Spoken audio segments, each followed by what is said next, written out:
Alright, hello everybody. Brian here for another devlog video. I have not done one of these in quite a while now, I think. Although, now that episode 1 is well underway in development, thought I'd start doing these again. It's been a interesting transition to RPG Maker MV since episode 0 was done in VX Ace. I had to do a lot of things over. Now it's in JavaScript instead of Ruby for starters, but a lot of the new features are kind of nice. So I realized with episode 0 there was a fair bit I didn't explain as far as gameplay mechanics goes. So let's see if I can remedy that a little bit. And I'm going to be going over the status screen today and all the different bits of information you can find in there. Alright, so let's head into the game. Excuse me. Come to our handy little pocket dimension, the field of testing here. It's grown a little bit from before. Anyway, let's hop into our placeholder menu interface. I should mention the other one's still being worked on.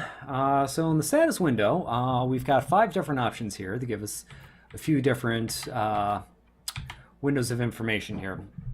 I'll go through them in order. Starting here, got our general information. It tells us our level, of course, standard RPG mechanic, level of experience. You get XP mostly from killing monsters, but also for completing quests. There are going to be quite a few side quests to complete in episode 1 and beyond. So that'll be some other ways to help you get more powerful, of course.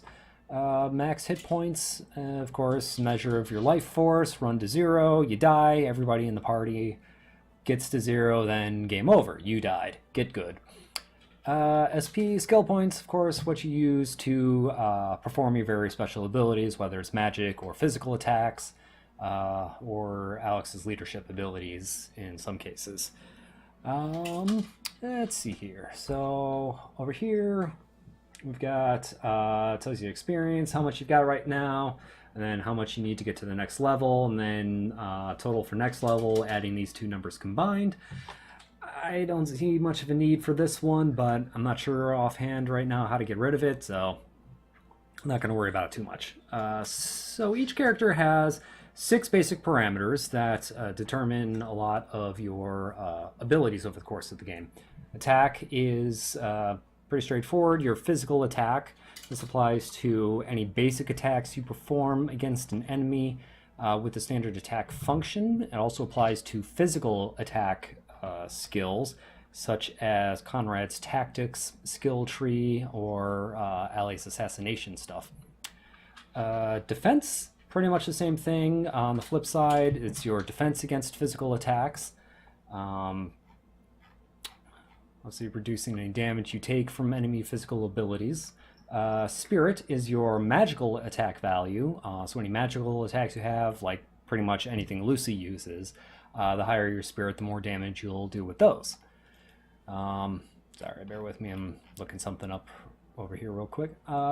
So MDF is magic defense, same thing as defense, but for magic abilities, reduces the damage you take from magical based attacks. Agility affects your turn order in the battle system. We're switching over to a charge turn battle type system for episode 1, which basically in the upper right corner there'll be like a row of icons that shows you the turn order, who's going to go next, who's going to perform after them, so forth and so on. The higher your agility, the faster you'll charge up to perform an action. So if your agility is high enough above other combatants, you may get to go multiple times before everybody else does. And then luck applies to the chance of status ailments being inflicted upon you, you know, poison, blind, befuddle, so forth and so on. As well as other sort of debuffs, basically gives you a chance to avoid those. I should mention that there are some additional factors that each of these stats give you. So your attack stat will give you a small bonus. This is a per, I should say, this is a per point bonus. So the higher each point you have in a stat, the bigger the bonus you get. Attack will give you a small bonus to your counterattack ability. That's when if attack might land on you, then you are able to evade the attack and get a free basic attack back against the attacker. So higher attack stat gives you a higher chance of doing that. Defense gives you an HP boost as well as a small boost to your overdrive recharge rates. So that's why you'll see, like when you're equipping heavier armors, why hit points will go up significantly. So it's really good stuff for tanks. Magic attack will also give you a small bonus to your total number of skill points, as well as a even smaller boost to your magic evasion rate, which I'll get to that in a little bit. Your magic defense will also give you a small boost to your SP regeneration. So if you get your magic defense higher, then you'll be able to actually regenerate a small amount of your skill points each turn. Agility will also boost your evasion rate and your hit chance. So you'll be more likely to evade physical attacks and more likely to hit with your basic attacks as well. As you might imagine, Allie is pretty good at both of those. And then your luck stat will also increase your crit chance and your critical evasion chance. So it's not just, it's honestly kind of useless by default, but with these added things, it actually has a little bit of use to it. All right, so I think that covers it for the general screen. For the parameters screen, you kind of can see a little bit of a bar graph showing you where each character stands relative to everybody else in the party. You see here Alex is kind of middle of the road on everything. Whereas conversely, we go over to Conrad, and we see his attack and defense are really stupidly high, but his two magic-oriented skills are nearly non-existent. Below that, we've got elements showing your resistance levels to the 7 different elements used by enemies in this game. We have the 5 basic elements established in episode 0, fire, earth, metal, water, and wood, based on the Chinese 5 element cycle. So each element will absorb damage from another element. It will feed into a second element, and it will do bonus damage to a third element. I'll see if we can get the little handy reference guide up somewhere. If your resistance, if you get these values, equipment you might find in the world might give you bonus resistance to these. So this percentage is basically if, say, you get a fireball thrown at you, and your fire resistance is 100% here, the attack is going to do 100% of the damage. If you get something that drops this to, say, 90%, then when that fireball hits you, 10% of that damage is removed outright. So you can see here as well, you can go below 0%, which at that point, that means you are absorbing that element instead. You are being healed by it instead of taking damage from it.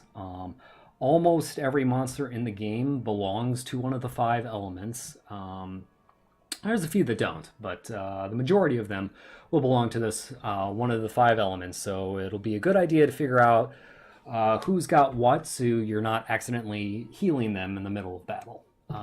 Some of the particularly evil monsters use dark elemental magic instead. And then there are going to be a few instances where you'll be dealing with arcane damage, which is essentially just sort of non-elemental magical damage, so to speak. It's just kind of the raw stuff of the cosmos, as it were. All right, past that, we have our status ailments. We see here we've got a total of 12 of them. Did a bit of an overhaul to these between episode 0 and episode 1. Each one also has multiple effects that it performs. So there's a little more depth to what they do to you. Again, the resistance rate applies, same as elements. So we can see here that Alex is currently immune to the stun effect. If you get, and in between 0 and 100% gives you at least a chance of resisting that effect from being applied. So what each of them do is, poison is, as you might imagine, kind of your standard RPG poison effect. Your HP is slowly draining over the course of the battle until you die. But on top of that, healing effects are slightly less effective on you as well. And then your maximum HP and SP are reduced a little bit. So you can try to heal through it, but it'd probably be in your best interest to just remove it outright. Blind is also similar to the standard RPG effect. Your physical attacks are significantly less likely to hit. On top of that, your evasion rate takes a hit. You can't really dodge attacks if you can't see them coming. And your agility also goes down, spending some of your time stumbling around, so you're going to be a little less responsive in battle. Your magic attack is also significantly reduced, or I should say your spirit goes down a bunch. So your spells will do less damage as well. I wanted it so that most of the status ailments that can be inflicted will do something to everybody that's going to affect them adversely in some way. So there's not some that or some ailments that some of the characters can basically completely ignore. I always thought that was a little silly. So your magic being weakened kind of represents not necessarily knowing where to throw your fireballs to do the most damage, so to speak. Whoops. Past that is Befuddle, which is similar to Silence. You kind of getting that brain fog from staying up too late. Most of the magical skill trees, Restoration, Elemental, so forth, are locked, so you can't use them until the status is removed. Lethargy is basically the same, but for physical skills. So no protection, no assassination, whatever others they are. Stun is basically you lose a turn. Your charge gauge stops filling for about a turn or so. I should mention, in the charge turn battle system, the turns aren't fixed, so it's kind of hard to gauge exactly how long a turn exactly is, but the game still uses them for some calculations. But anyway, stun makes you unable to do anything for a short period of time. Fatigue is your energy. You are, becoming so tired you are almost falling asleep on your feet. Your skill points are essentially cut in half, and then your whatever skill points you have left, as well as your overdrive gauge, are going to be slowly draining until it's cured. Nullified healing is basically what it says on the tin. Healing effects have no effect on you. So you'll definitely want to get rid of this, especially on your tanks. It can be pretty crippling pretty quick, unless, you're feeling like living dangerous. Armor break is your physical defenses are significantly hampered. Your physical defense is drastically reduced. Your physical attack also goes down slightly. And then the strength of the guard command in battle is also drastically reduced. So the boost to your defenses that you'll get from using that command are significantly lowered. Mind break is much the same. Your magic defense is significantly cut, and your magic attack is also reduced slightly. Quantum curse, kind of playing into the infinite possibilities in any given moment sort of thing. You never know, a meteor might suddenly fall from the sky on your enemies. This is a little more small scale than that, though. It's just essentially bad luck starts happening to you. Your luck stat is drastically reduced, and then your evasion rate, your critical evasion, and your magic evasion are also drastically reduced. So essentially, the enemy is going to be significantly more likely to hit you and to crit you as well.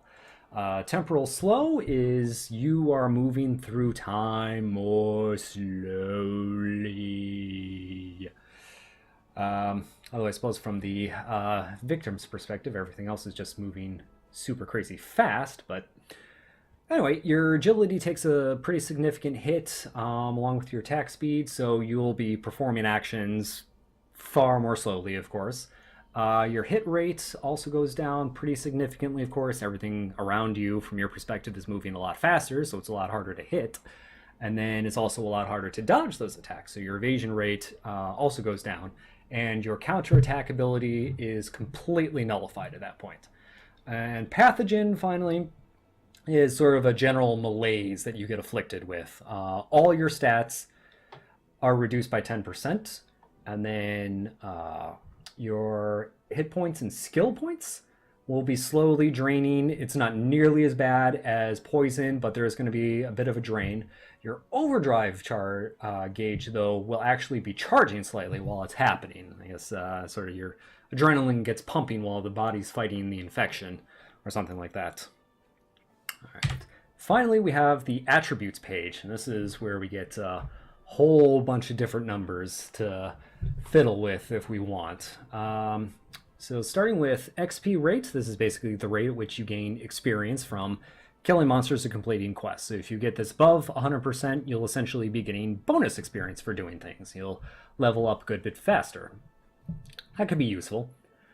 Hit rate is how likely you are to hit your target with basic attacks. The basic formula for this is it takes your character's hit rate, subtracts the target's evasion rate here, and then that gives you your final percentage that it rolls against as a chance to hit. So we see here Alex, whoops, go back in there. So we see Alex's hit rate is 96.3%. Let's say whatever reason he's swinging at himself, stop hitting yourself, stop hitting yourself. Subtracting his evasion of 16.4% gives him, that would give you a 79.9% chance to hit. If an attack hits, then we roll against the critical chance. You might imagine critical attacks do magnitudes more damage when they hit. Some of the characters, probably mostly Conrad and Allie, if they get their attack high enough and everything, they get crits, you might one-shot some monsters. That would definitely be useful. Same deal. You have the crit chance, subtract the target's crit evade percentage, and then that's your chance to get a crit. So in this case, Alex is swinging at himself again, 5.2% minus 1.1%, so a final crit chance of 4.1%. Oh, I should mention, forgot to mention, with hit rate, getting above 100% is actually something you would want to do, because that would essentially negate the target's evasion stat. So if you had, say, a hit rate of 105%, then as long as the target's evasion is 5% or lower, then you're still at 100% chance to hit. You can see Allie is already at 104.5%, and then her evasion rate is also crazy high. You know, right off the gate, almost a 1 in 3 chance of dodging attacks. It's pretty dang good. Some monsters are also going to get pretty stupidly high with their evasion rate, so having a high accuracy will be very useful. Magic evasion is going to be a small chance that you'll have. It's probably never going to be very high, but who knows, maybe you'll find some super rare, awesome piece of gear. That is essentially a small chance to dodge a magic attack. I always found it a little weird that magic attacks were always guaranteed to hit in an RPG. Doesn't matter what happens, you have no chance of dodging that fireball. I just thought that was a little weird and I guess unbalanced. So this gives you a small chance to possibly dodge a magic attack. Could come in handy depending on how high you get that value. Magic Reflect is going to be even more rare. You'll probably have to go down some deep, dank, dangerous dungeon with a super tough optional boss to find gear with this stuff, but it'll give you a chance to straight up reflect the magic attack back at the caster. So they throw a fireball at you, this triggers, it just goes right back at them. Counter is your counter attack rate. So a physical attack has landed on you. Before the damage is applied, you roll a counterattack chance. So this is, if this goes off, you completely dodge the attack and instead get a free basic attack on the attacker. I guess it's kind of like the Magic Reflect, but for basic attacks instead. Skill point cost. This affects how many skill points it'll take to use your various abilities that use skill points. So if you get this lower, say to like 90%, then your skills will cost 10% less. It probably won't be much at lower levels, but at high levels, when stuff starts costing a lot of skill points, it might start to tell. You can make your energy reserves go a lot further that way. Overdrive charge is how fast your overdrive gauge fills up when its state is triggered. You can set, let me set that here. So we go over to tactics. You have these different overdrive modes. You set one in the menu before you go into combat, and this determines when the overdrive gauge actually charges. Each of them has a different amount that they charge by. So one like Stoic, it's more likely to go off, but you'll get a smaller charge to it. Whereas Loner only goes, you're only getting overdrive when you're the only living party member left. But if that's the case, it's a bit more rare, but your gauge will charge like crazy fast that way. So this overdrive charge number is essentially bonus to that. So you get it above 100%, and that'll make it charge that much faster. I should also mention that your overdrive gauge provides a bonus to your attack damage. I don't think I mentioned that previously, but it does, depending on how full the gauge is, your attacks just get a straight damage bonus. Essentially, your adrenaline's really kicking in and you're just punching that much harder. Defense rate and magic defense rate are essentially additional layer of damage mitigation. So an attack comes in, say it's a physical attack, didn't get a counterattack off, it's going to apply the damage. And this is, it's similar to the resistance value for elements, but for just any physical attack or any magical attack. So let's say your defense rate, you get this down to 90%. So any physical attack that hits you is just going to be straight 10% knocked off the damage. We can see here Alex already has 1% of magic defense rate from his stats. So magic attacks are already doing slightly less damage than they would to somebody else at 100%. Floor damage, occasionally when you're wandering dungeons and stuff, there's going to be traps you'll wind up springing and whatnot that will do some damage to you. And this is essentially how much of that actually gets applied. So you get this, you reduce this value, and floor traps will do less damage to you. So you get this to 0%, you do not care if the floor is lava. Defending is a boost to the guard command in combat. So if you get this above 100%, then the bonus to defenses that you get for guarding gets increased by that additional amount. So that could be really useful for tanks. You know, you go into guard mode and you really start ignoring all the damage coming your way. Recovery is how effective healing abilities are on you. So, you know, anybody casts Cure spell or anything like that, if you have this above 100%, then you're essentially getting free bonus healing from it. Probably, again, be really useful on the tanks. It'll be a lot easier to keep them up. And item effects is how effective items are when you use them, or they get used on you. Pretty much the same deal. If it's set to 0%, then potions aren't going to be healing you anymore, sort of thing. HP, SP, and OD regen are essentially regenerating these three gauges, how much of the gauge you will regenerate each round in combat.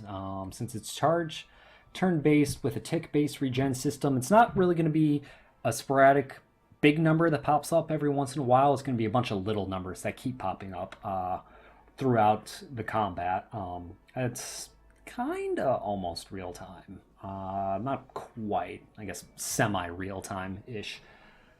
But yeah, so you get these up, and your hit points, your skill points, and your overdrive will fill up on their own. And then finally, aggro rate is essentially how likely the character is to get targeted. So we see here Alex has 125%, Conrad's at 200%, being the main tank of the group, while our two squishies, Lucy and Allie, are at 75% here. So they're going to be less likely to be targeted. I'm not sure what the exact math the system uses is. Might be pool-based. I'm not sure. But anyway, it's basically the higher the percentage, the more likely they are to be targeted by enemy attacks. Pretty easy. Again, you can find other things to adjust that, so your tanks continue to draw more attention, your squishies don't get targeted as often. So that is everything off the status menu.